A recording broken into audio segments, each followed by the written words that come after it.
തെലുങ്കിന് ഒരു കിടിലം feel good പടം OTT റിലീസ് ചെയ്തിട്ടുണ്ട്. മനമേ എന്നാണ് സിനിമയുടെ പേര്. ആമസോൺ പ്രൈമിലാണ് പടം സ്ട്രീം ചെയ്യുന്നത്. നമ്മുടെ 96ന്റെ റീമേക്ക് ഉണ്ടായിരുന്നില്ല തെലുങ്കു, ജാനു. അതിലൊരു നായകനുണ്ട് ശ്രവാനന്ദ്. അങ്ങേരെ പടമാണ്. കൃതി ഷെട്ടി അഭിനയിച്ചിട്ടുണ്ട്. അടിപൊളി സിനിമ കേട്ടോ. അപ്പൊ നിങ്ങൾ യൂഷ്വൽ റോം കോം ആ സിനിമയുടെ ഒരു ഫാൻസ് ആണ് വെച്ചാൽ എന്തായാലും കണ്ടിരിക്കേണ്ട ഒരു പടം എന്ന് ഞാൻ പറയുള്ളൂ. ഇതിൽ ഇമോഷണൽ സീൻസ് ഉണ്ട്, കോമഡി സീൻസ് ഉണ്ട്, അതേപോലെ തന്നെ റൊമാൻസ് ഉണ്ട്. എല്ലാത്തിന്റെ ഒരു പെർഫെക്റ്റ് മിക്സ് എന്ന് പറയാം.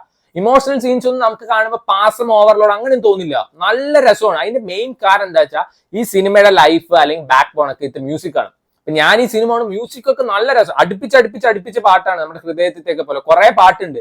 പക്ഷെ ഒന്നും നമുക്കൊരു ബോറടി തോന്നില്ല. എന്നാൽ സീൻസിനൊക്കെ മാക്സിമം എലവേറ്റ് ചെയ്യുന്നുണ്ട്. അപ്പൊ ഞാൻ ഇതിന്റെ മ്യൂസിക് ഡയറക്ടർ ആരാ നോക്കുമ്പോൾ നമ്മുടെ ഹിഷാം അബ്ദുൽ വഹാബാണ്. അപ്പൊ തന്നെ മനസ്സിലായി സിനിമയുടെ ക്വാളിറ്റി എന്താന്ന്. അടിപൊളി വർക്ക് ആയിരുന്നു കേട്ടോ ആളുടെ. ബ്രോ യു ആർ സൂപ്പർബ് എന്ന് വേണമെങ്കിൽ പറയാം. സോ ഇത് പെർഫോമൻസ് വൈസ് നമ്മുടെ നായകൻ നന്നായിട്ട് തന്നെ പെർഫോം ചെയ്തിട്ടുണ്ട്. ആൾക്ക് കൊടുത്ത റോൾ ആള് വൃത്തിക്ക് തന്നെ ചെയ്യുന്നുണ്ട്. ഇവൻ കൃതി ഷെട്ടിയുടെ one of the best roles എന്ന് വേണമെങ്കിൽ പറയാം. നല്ല രസമുണ്ടായിരുന്നു ഇവർ തമ്മിലുള്ള കോമ്പിനേഷൻ സീൻസും കെമിസ്ട്രി ഒക്കെ. സമയമുണ്ടെങ്കിൽ കണ്ടു നോക്കുക. സോ നമുക്ക് ഹാപ്പി ഹാപ്പി കാണുമ്പോൾ കിട്ടുന്ന ഒരു വൈബ് ഇല്ല, അതിന്റെ ഒരു 10% 15% നമുക്ക് ഇത് കാണുമ്പോൾ കിട്ടും. പിന്നെ നമ്മുടെ നായകന്റെ ആകെ ഏറ്റവും ഒരു ബെസ്റ്റ് ഫ്രണ്ട് ആൾക്കുള്ളൂ. ആ ബെസ്റ്റ് ഫ്രണ്ട് മരിക്കുകയാണ്, ഭാര്യ മരിക്കുകയാണ്. അപ്പൊ ആ കൊച്ചിനെ നോക്കാൻ വേണ്ടിയിട്ട് നമ്മുടെ നായകനും കൃതി ഷെട്ടിയും കൂടിയിട്ട് യു കെ ആണ് കാണിക്കുന്നത് ഫുള്ള്. അവിടെ വീട്ടിൽ താമസിക്കുകയാണ്. പിന്നീട് ഇവര് കാണിച്ച രണ്ടുപേർക്ക് പരസ്പരം കണ്ടാൽ പറ്റില്ല. ടോം ആൻഡ് ജെറി മോഡൊക്കെയാണ്. അപ്പൊ പിന്നെ ഉണ്ടാവുന്ന പ്രശ്നങ്ങളും കാര്യങ്ങളും പിന്നെ അത് റൊമാൻസിലോട്ട് എങ്ങനെ മാറുന്നു എന്നൊക്കെയാണ് ഈ സിനിമ പറയുന്നത്.